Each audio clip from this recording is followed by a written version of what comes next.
Assalamualaikum warahmatullahi wabarakatuh.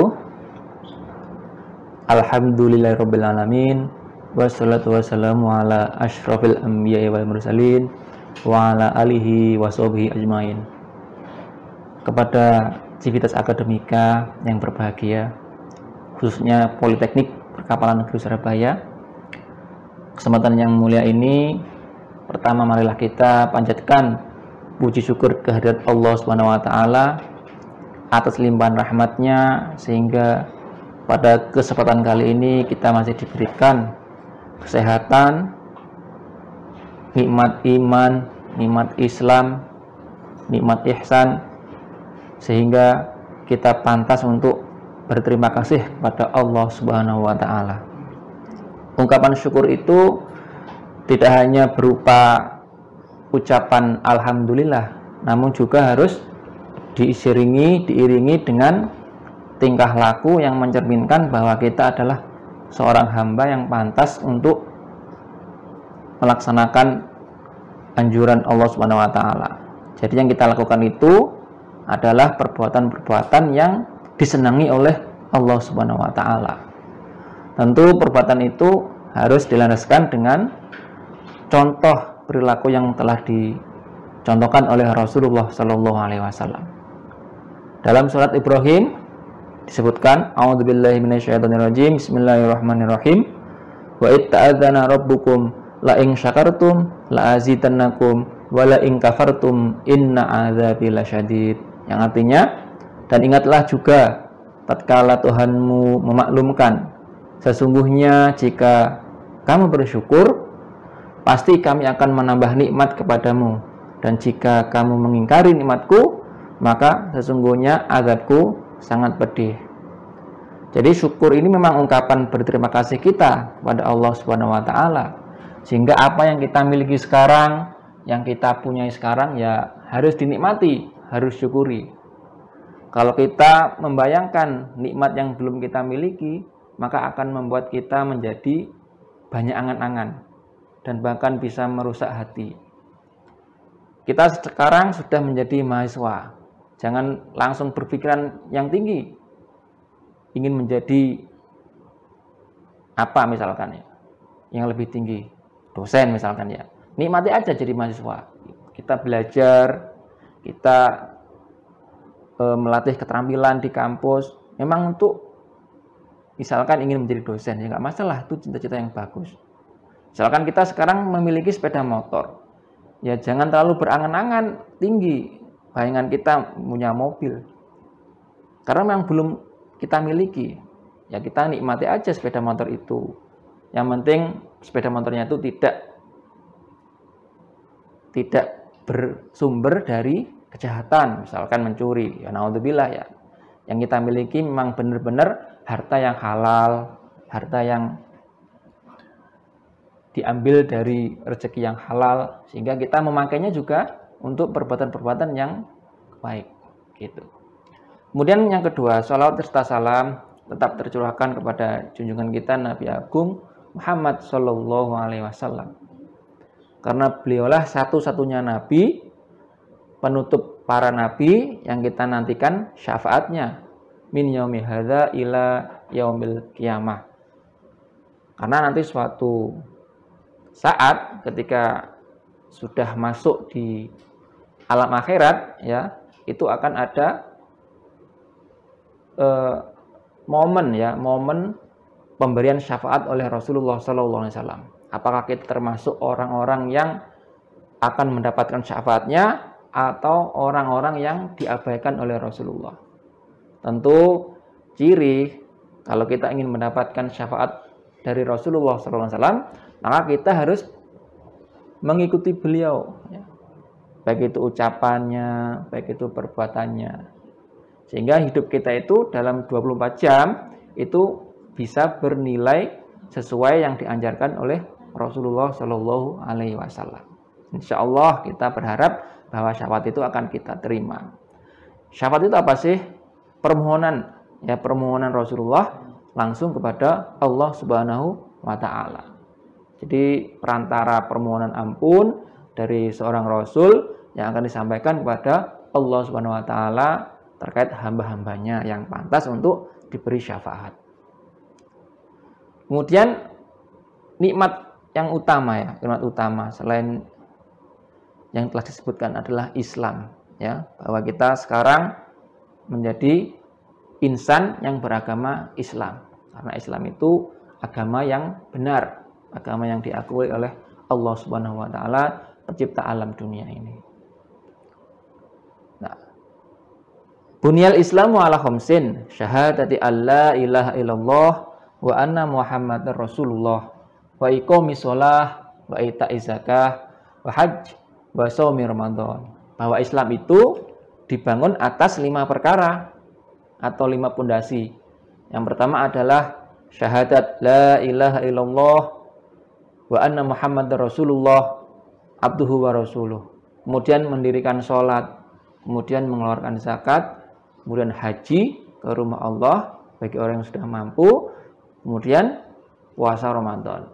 Alhamdulillah sekarang kita berada di bulan suci Ramadan 1433 Hijriah.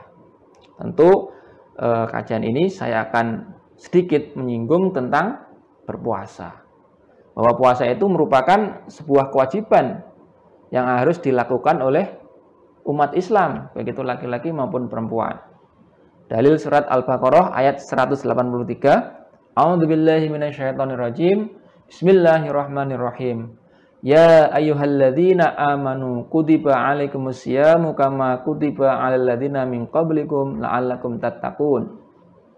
Yang artinya, wahai orang-orang yang beriman, diwajibkan atas kalian untuk berpuasa sebagaimana diwajibkan atas orang-orang sebelum kalian agar kalian bertakwa. Jadi kewajiban ini, tujuan puasa itu supaya kita tergolong oleh Allah termasuk orang-orang yang bertakwa. Karena memang orang yang paling mulia di sisi Allah itu adalah orang yang bertakwa. Karena memang takwa itu juga dijanjikan oleh Allah akan dikeluarkan jalan pintu keluar masalahnya. Ya, kalau kita bertakwa maka serumit masalah apapun akan dicarikan solusi oleh Allah Subhanahu wa taala dalam hidup ini. Kalau kita sekarang menjadi mahasiswa, masalahnya apa? Misalkan kita susah dalam menerima pelajaran. Berbekal takwa, maka Allah akan memberikan kemudahan kita dalam menyerap ilmu. Misalkan kita sulit dalam perekonomian, modalnya ya kita harus bertakwa supaya ekonomi itu akan mudah bagi kita untuk melaksanakan hidup ini. Ekonomi yang mudah, ya, ekonomi yang lancar, rezeki yang lancar, ya itu modalnya kita harus bertakwa. Karena memang takwa itu ya pada intinya kita menjalankan perintah Allah dan menjauhi seluruh larangannya. Perintah-perintah yang sudah disebutkan, ya perintah-perintah yang baik itu kita usahakan untuk melaksanakannya. Ya, kalau ada perbuatan-perbuatan yang buruk berarti termasuk golongan yang dilarang, ya kita harus berusaha untuk menghindarinya.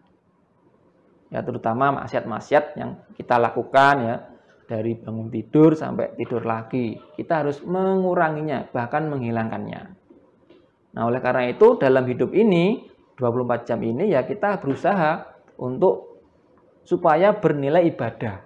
Ya, bernilai ibadah karena memang Allah sendiri kan menciptakan manusia dan jin kecuali hanya untuk beribadah kepadanya. Jadi bangun tidur, apa yang kita lakukan? Ya kita berdoa. Bagaimana berdoa bangun tidur? Itu akan bernilai ibadah. Kemudian setelah bangun tidur, apa yang kita lakukan? Kita misalkan beranjak ke kamar mandi. Nah, sebelum masuk ke kamar mandi, apa doanya? Supaya terhindar dari setan yang ada di dalam kamar mandi.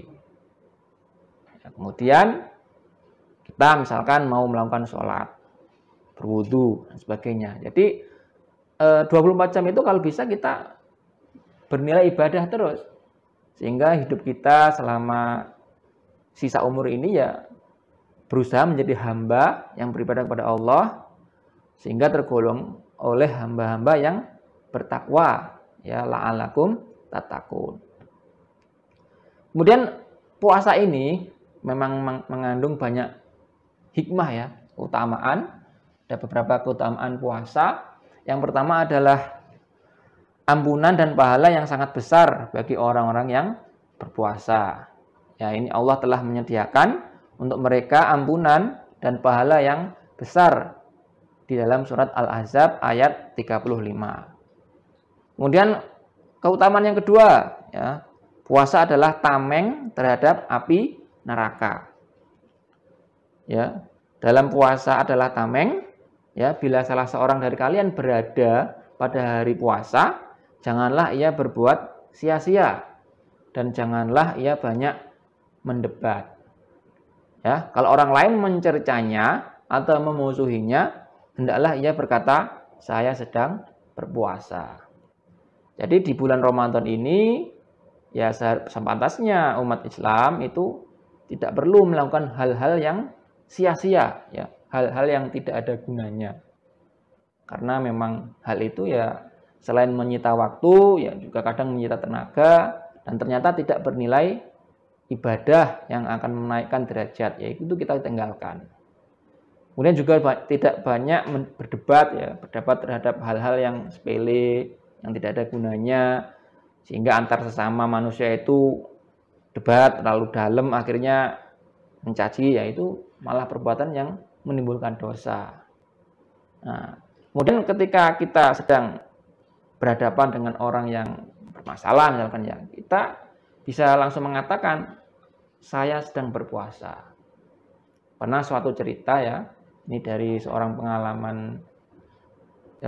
kiai ya, itu pernah berkendara mobil bersama keluarganya, kemudian di tengah perjalanan beliau itu ternyata melanggar lalu lintas. Namun tanpa sepengetahuan, mungkin tidak sadar atau lupa. Kemudian dicegat oleh polisi ya, kemudian polisi itu memberhentikannya. Selamat siang Pak, Bapak telah melanggar ini. Nah, kemudian kiai itu bilang, Masya Allah, subhanallah, la haula wala quwata illa billah. Inni so'imun, gitu. Polisinya langsung kaget. Karena mendengar kata-kata itu ya, polisinya langsung mungkin ya, langsung luluh hatinya ya, silakan Pak jalan, seperti itu. Jadi ada hikmahnya. Berarti kita memang waktu itu menganggap ketika diberhentikan oleh polisi itu ya sebuah ancaman ya. Jadi ya kita mengatakan bahwa kita sedang berpuasa. Dan seketika itu ya polisinya langsung mempersilahkan untuk jalan. Itu hikmahnya ya. Allah alam ya. Kemudian yang berikutnya ya, ketiga, puasa itu adalah pemutus syahwat. Ya, wahai sekalian pemuda, barang siapa di antara kalian yang mampu menikah, hendaklah ia menikah. Karena hal itu dapat lebih menundukkan pandangan dan lebih menjaga kemaluan. Dan barang siapa yang belum mampu, hendaklah ia berpuasa. Karena sesungguhnya puasa itu adalah pemutus syahwat. Wahai manusia, wahai pemuda, wahai pemudi, kalau sudah mampu untuk menikah, sudah punya penghasilan, ya, penghasilan yang cukup, segeralah menikah. Karena menikah itu bagian dari sunnah Nabi Muhammad SAW. Tentu fungsinya selain menundukkan pandangan, ya, menjaga kemaluan, juga bisa menambah keturunan Rasulullah ya, umatnya Rasulullah akan semakin banyak dan bisa menjaga agama ini ya. Nah, hubungannya dengan puasa ya, dengan puasa ini memang puasa ini ya bisa menjaga syahwat ya. Kalau memang tidak mampu ya untuk menahan syahwatnya ya, karena memang belum mampu menikah ya, silakan berpuasa. Ya, berpuasa itu akan melemahkan syahwat. Jadi menjadi lebih lemas gitu ya bahasanya ya. Jadi lebih terkontrol ya karena puasa. Kemudian berikutnya ya yang keempat, keutamaan puasa. Orang yang berpuasa itu mendapat ganjaran khusus di sisi Allah Subhanahu wa taala. Kalau kita perhatikan beberapa macam ibadah itu kebaikannya bisa dilibatkan 10 kali lipat, kemudian bisa sampai 700 kali lipat ya. bisa sampai tak terhingga. Nah, untuk puasa ini hanya Allah yang memberikan nilai. Hanya Allah lah yang mengetahui jumlah pahala bagi orang yang berpuasa itu. Apakah akan dinilai 1000, apakah akan dinilai 1.000.000, ya itu terserah Allah. Karena memang ibadah ini ganjarannya khusus di sisi Allah Subhanahu wa Ta'ala. Karena memang hamba itu yang sedang berpuasa, dia akan rela meninggalkan makan, meninggalkan minum, meninggalkan hal-hal yang membuat makruh berpuasa, ya, semata-mata hanya untuk Allah Subhanahu wa Ta'ala. Maka pahalanya khusus Allah yang tahu. Kemudian yang kelima, orang yang berpuasa itu juga memiliki 2 kegembiraan. Apa itu gembiranya? Yang pertama, dia akan senang berbuka. Ya. Apa yang ditunggu orang berpuasa? Ya, waktu buka itu. Waktu maghrib, ya. Ketika sudah terdengar suara azan. Masya Allah, gembiranya luar biasa. Apalagi sudah tersedia berbagai macam makanan, ya. Berbagai macam minuman yang manis, ya, ada buah. Itu akan sangat nikmat sekali. Karena seolah-olah kita sudah berusaha, ya, kuat tenaga, menjaga diri, menjaga makan, menjaga minum, menjaga hal yang membuat batalnya puasa, ya. Kemudian pada waktunya maghrib kita melepas dahaga, ya, melepas lapar, melepas dosa, ya kan, ya, dan pahalanya tetap. Yaitu kegembiraan yang pertama.